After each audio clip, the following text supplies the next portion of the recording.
मैं श्री हनुमान जी महाराज के चरणों में निवेदन करता हूँ।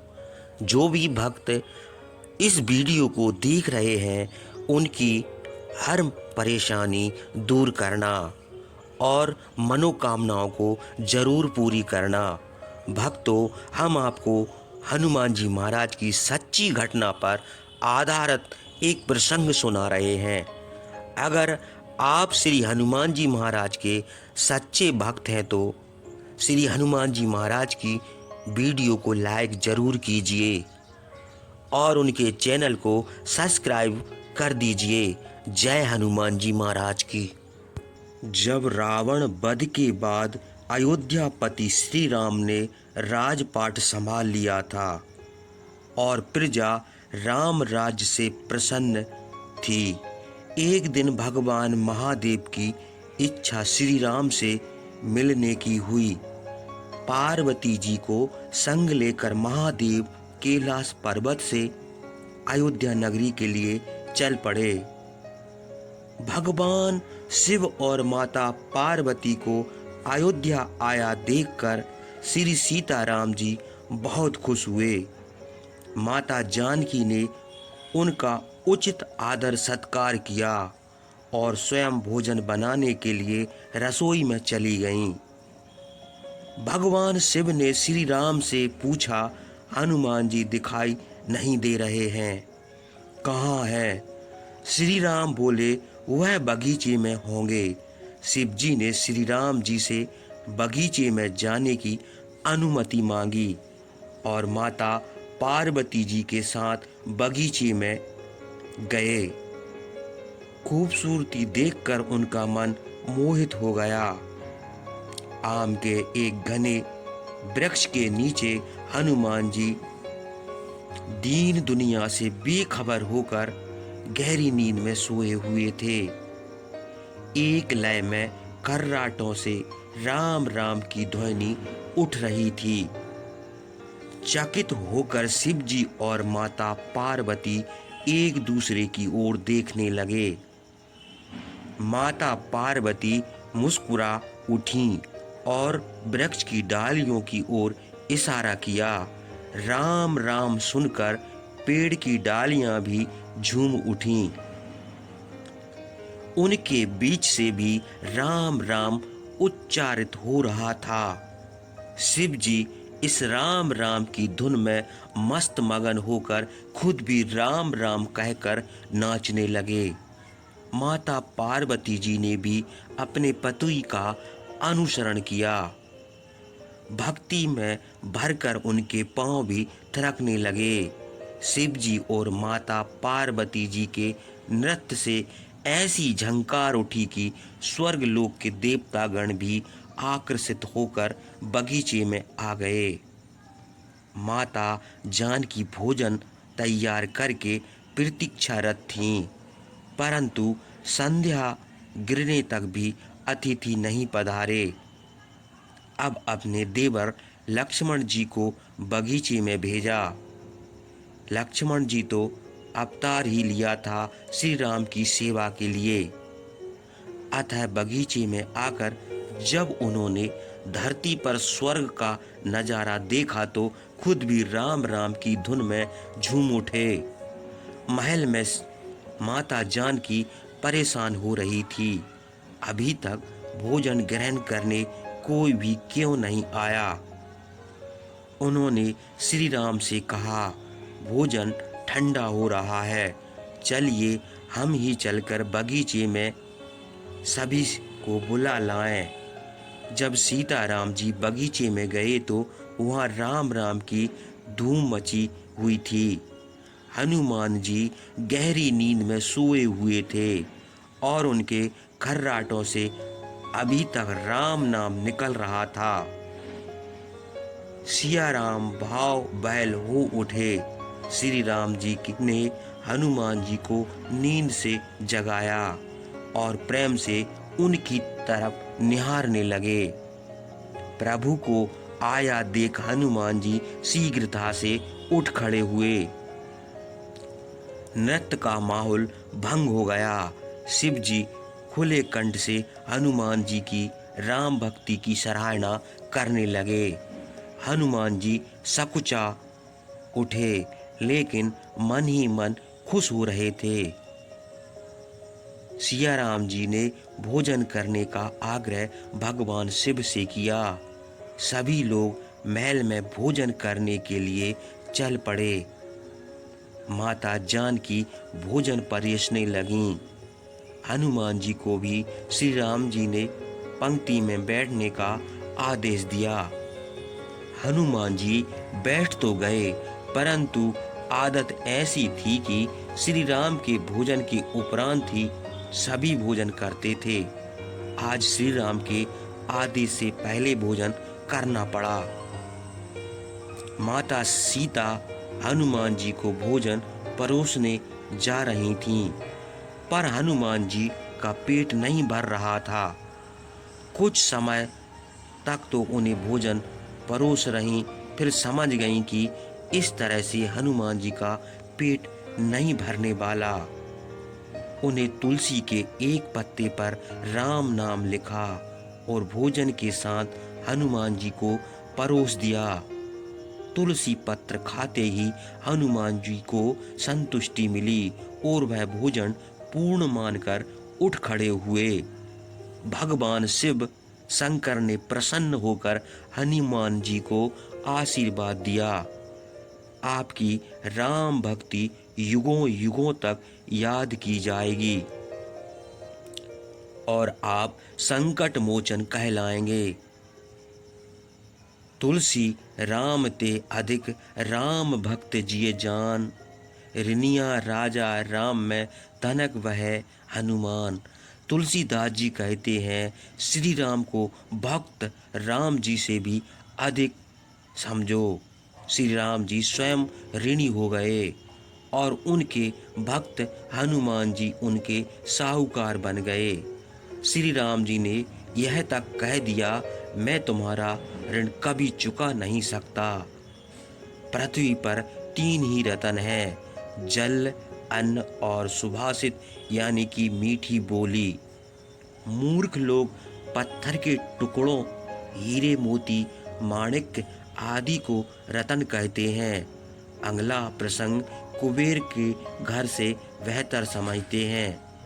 एक साधु विचित्र स्वभाव के थे। वह बोलते थे कम, उनके बोलने का ढंग भी अजीब था। उनकी मांग सुनकर सब लोग हंसते थे।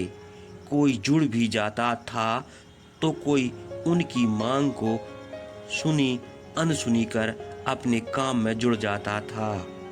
साधु प्रत्येक घर के सामने खड़े होकर पुकारते, माई अंजुल भर मोती देना, ईश्वर तुम्हारा कल्याण करेगा। साधु की यह विचित्र मांग सुनकर स्त्रियां चकित हो जाती। वह कहती, बाबा यहाँ तो पेट भरने के लाले पड़े हैं, तुम्हें इतनी ढेर सारी मोती कहाँ से दे दें? किसी राज में जाकर मोती मांगना। जाओ बाबा, आगे बढ़ो। साधु को खाली हाथ गांव छोड़ना देख एक बुढ़िया को उस पर दया आ गई। बुढ़िया ने साधु को पास बुलाया। उनकी हथेली पर एक नन्हा सा मोती रखकर वह बोली, साधु महाराज, मेरे पास अंजल भर मोती तो नहीं है। नाक की नथुनी टूटी तो यह एक मोती मिला है। मैंने इसे संभाल कर रखा था। वह मोती ले लो। मेरे पास एक ही मोती है। मेरे गांव से कोई खाली हाथ नहीं जाना चाहिए, इसलिए तुम्हें सौंप रही हूँ। कृपा कर इसे स्वीकार करें। हमारे गांव से खाली हाथ मत जाओ। बुढ़िया के हाथ का नन्हा सा मोती देखकर साधु जी हंसने लगे। उन्होंने कहा, मोती, यह छोटा मोती मैं अपनी फटी हुई झोली में कहाँ रखूं? इसे आप अपने ही पास रखना। ऐसा कहकर साधु उस गांव के बाहर निकल पड़े। दूसरे गांव में जाकर साधु प्रत्येक घर के सामने खड़े होकर पुकारने लगे, माता जी पयाली भर मोती देना, ईश्वर तुम्हारा भला करेगा, कल्याण करेगा। साधु की यह विचित्र मांग सुनकर वहां की स्त्रियां भी अचंभित हो उठीं। वहां भी साधु को मोती नहीं मिले।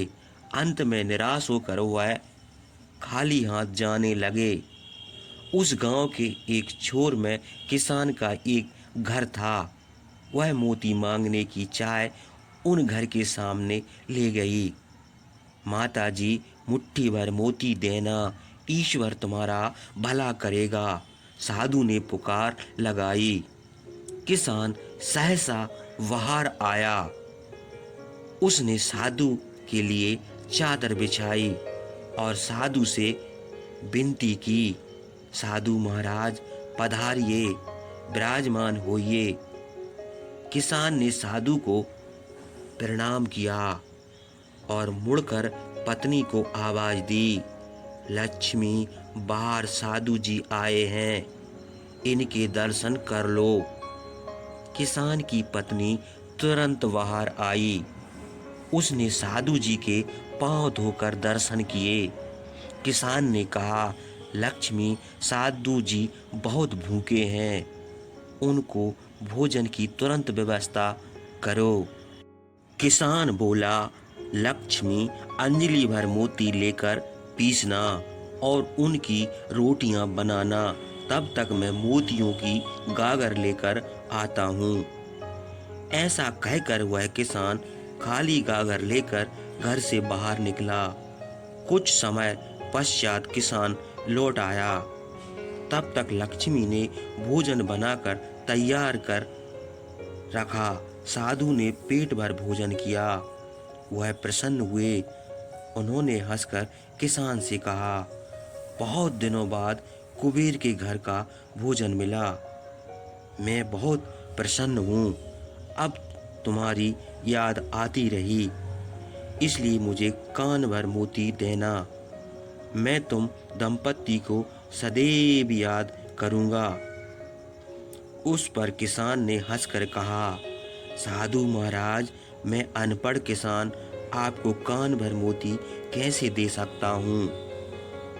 आप ज्ञान संपन्न हैं, इस कारण हम दोनों आपसे कान भर मोतियों की अपेक्षा रखते हैं। साधु ने आंख बंद कर कहा, नहीं किसान राजा, तुम अनपढ़ नहीं हो, तुम तो विद्वान हो। इस कारण तुम मेरी इच्छा पूरी करने में सक्षम रहे। मेरी विचित्र मांग पूरी होने तक मैं हमेशा भूखा प्यासा हूँ। जब तुम जैसा कोई कुबेर भंडारी मिल जाता है तो मैं पेट भरकर भोजन कर लेता हूँ। साधु ने किसान की ओर देखा और कहा, जो फसल के दाने, पानी की बूंदों और उपदेश के शब्दों को मोती समझता है, वही मेरी दृष्टि में सच्चा कुबेर का घर है। मैं वहाँ पेट भरकर भोजन करता हूँ। फिर वह भोजन दाल रोटी हो या चटनी, प्रसन्नता का नमक उसमें स्वाद भर देता है। जहाँ अतिथि का वास हो वह मुझे भोजन अवश्य मिल जाता है। अच्छा, अब मुझे चलने की अनुमति दें, ईश्वर तुम्हारा कल्याण करे। किसान दंपत्ति को आशीर्वाद देकर साधु महाराज आगे चल पड़े। अगली हमारी एक छोटी सी कथा है। हनुमान जी के भक्त की एक बार की बात है। दक्षिण भारत में एक निर्धन और सच्चा हनुमान भक्त रहता था। उसका नाम रामदास था। वह रोज हनुमान जी की पूजा करता और राम नाम का जाप करता। उसका जीवन बहुत सरल था, लेकिन उसके मन में भगवान राम और हनुमान जी के प्रति अपार भक्ति थी।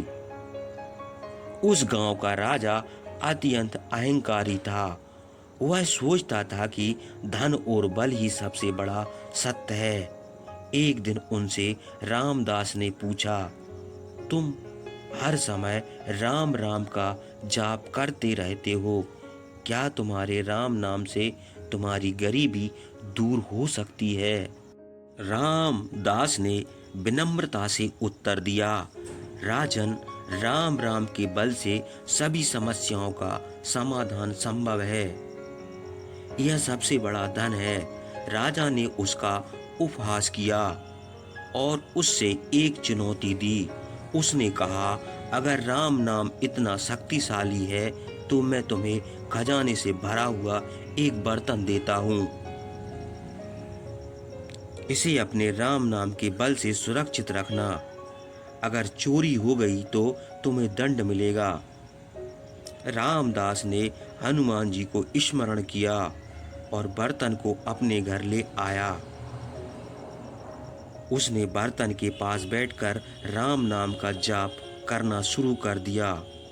उसी रात राजा ने अपनी सेना के सैनिकों को भेजा और आदेश दिया कि वो चोरी छिपे खजाने का बर्तन ले आएं, ताकि रामदास को दंडित किया जा सके। लेकिन जैसे ही सैनिक बर्तन को उठाने लगे, हनुमान जी वहां प्रकट होकर अपनी गदा से उन्हें रोक दिया। भयभीत होकर भाग गए और राजा को पूरी बात बताई।